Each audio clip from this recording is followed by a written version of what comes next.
Ma mère et ma tante.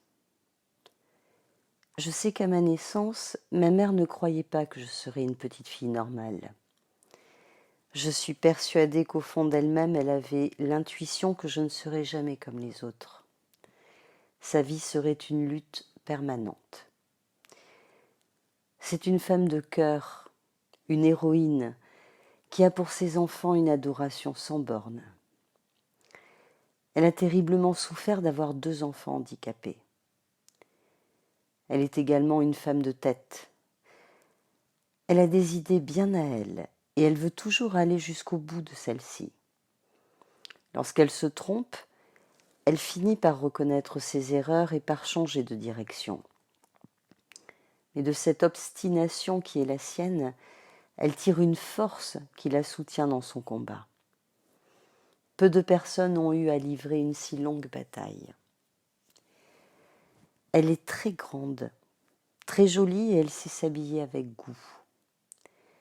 Quand elle était plus jeune, elle avait tout ce qu'elle voulait.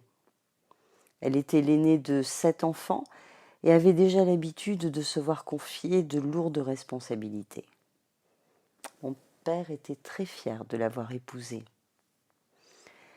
Quand Liron naquit, ce fut pour tous une grande joie. Un premier et si beau garçon. La vie était parfaite et il coulait des jours heureux. Mon père était informaticien, ma mère travaillait dans un jardin d'enfants, puis un deuxième fils est arrivé pour parfaire ce bonheur. Ce n'est que plusieurs mois plus tard, après la naissance d'Idan, que ma mère réalisa qu'il était gravement malade. Ce fut un coup de tonnerre dans un ciel serein. Elle refusa la fatalité et entreprit tout ce qui était en son pouvoir pour le sauver. Il n'existait pas de structure de soins adéquate en Israël. Aussi ma mère, qui était d'origine française, décida que la famille irait s'installer en France afin d'y consulter les meilleurs spécialistes. À partir de 1989, elle arrêta de travailler pour se consacrer corps et âme à son fils. Les médecins ne furent pas tendres avec elle. Elle déployait une énergie incroyable pour obtenir ce qu'il y avait de mieux pour lui, parfois au prix de grands sacrifices. Toutes ses forces étaient investies dans ce combat, même après ma venue au monde. Tant que dura cette lutte désespérée, je devais rester au second plan. D'un point de vue matériel, je ne manquais de rien, mais je ne pouvais attendre autant d'affection et de chaleur maternelle que j'en ai aujourd'hui, vu l'urgence de la tâche qui accaparait ma mère, tenter de sauver son fils qui allait mourir. J'aimais tellement Idan que cela me semblait normal que l'on s'occupe ainsi de lui, et puis je savais que cela ne durerait pas longtemps. Mon père, qui remplissait son lot d'obligations et était souvent absent pour son travail, me manquait également. Les baisers de mes parents, les soins qu'ils me prodiguaient, n'en étaient que plus précieux pour moi. Il serait difficile de leur en vouloir. Idan et moi étions sans doute davantage fautifs, qui, par une sorte d'égoïsme, avions décidé de venir ensemble dans cette famille. Mon père me choyait, ma mère m'aimait ainsi que les personnes les plus présentes à mes côtés durant mes 3 premières années, mon frère Liron et ma tante. Je me souviens également d'une aide ménagère dont l'assistance quotidienne nous était précieuse. Idan, même absent durant ses périodes d'hospitalisation, puis au plus grave de sa maladie, régnait sur mon cœur et mes pensées. Il m'encourageait et guidait mes débuts dans cette vie. Je menais donc une vie en apparence tranquille, une vie que l'on pourrait presque qualifier de normale. Ma tante Yaël s'occupait de moi. Elle me réveillait le matin, me lavait, m'habillait. Elle se chargeait d'acheter tout ce qui m'était nécessaire. Elle me proposait toutes les activités et tous les jeux auxquels s'adonnent en général les petites filles en bas âge.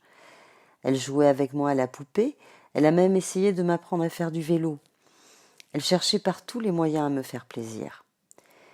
J'ai gardé un souvenir savoureux des repas qu'elle nous mitonnait et aussi des éclats de rire qu'ils suscitaient parfois. Ma tante sait bien cuisiner, mais comme elle est étourdie, il lui arrive d'oublier un ingrédient important, ou deux, Et ensuite, cela devient un jeu d'essayer de deviner ce qu'elle a préparé. Ce plat bizarre, est-ce du poulet? Quel nom donner à ces boulettes et à ce riz brûlé? Je dois l'avouer, je suis très gourmande et je voulais goûter à tout. Mais si j'avais déjà eu ma part, je ne supportais pas que Yaël ait encore quelque chose dans son assiette et moi rien dans la bouche. Alors j'agrippais son bras en criant et cela la faisait rire. Je tirais encore et elle riait de plus en plus fort avant de finalement accéder à ma demande. Le goût de sa merveilleuse mousse au chocolat me fait encore saliver aujourd'hui. À cette époque, il m'était possible de manger avec mes doigts et ma tante me laissait faire.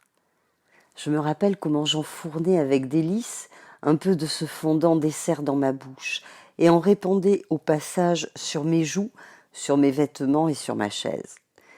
Ma tante faisait mine de me gronder tout en riant et puis elle appliquait un baiser sur mes joues barbouillées. Ma tante occupe une place à part dans mon cœur. Si je la peignais, j'utiliserais des couleurs tendres, car elle est douce dans ses paroles. J'y ajouterai un dégradé de noir et de gris, car elle peut s'assombrir aussi vite qu'un ciel d'orage. Je ferai un pourtour marron, car c'est quelqu'un d'étonnamment fort, malgré son apparente fragilité. Elle est très têtue et agit parfois sans réfléchir, sur un coup de tête. Elle est également très influençable.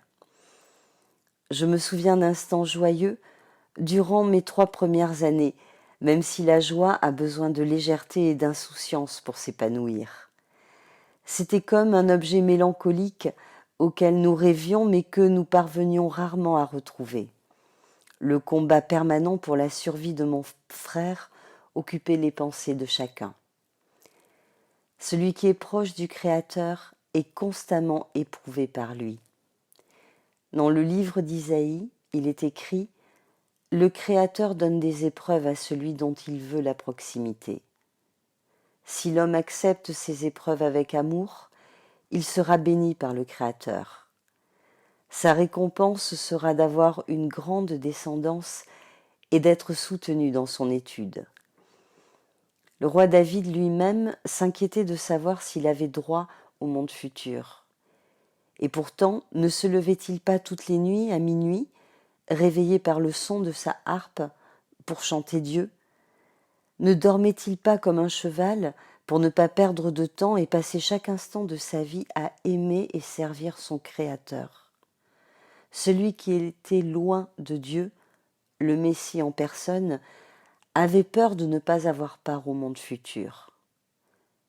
Cet homme, qui a souffert toutes les souffrances que le monde peut porter, savait qu'il était aimé de Dieu, car ses douleurs ne l'ont jamais empêché d'étudier jour et nuit la Sainte Torah.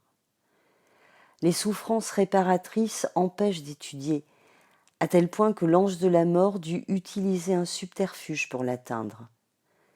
En vérité, ce que craignait le roi David, c'est l'idée qu'à tout moment, la faute peut être tapie à la porte du plus grand des saints. C'est l'instant qui vient. Les sages nous rappellent qu'un esclave doit être libéré de l'esclavage dès lors qu'il est blessé. Ce qui est vrai pour une blessure corporelle l'est à plus forte raison pour une épreuve qui afflige l'homme entier. Elle annonce sa libération et le purifie de ses fautes. Même les maladies qui frappent les hommes avant leur disparition doivent être considérées comme des épreuves d'amour, destinées à les purifier en vue de l'au-delà. Le Créateur fait subir aux justes des épreuves dans ce monde-ci, afin qu'ils accèdent au plus haut dans le monde futur.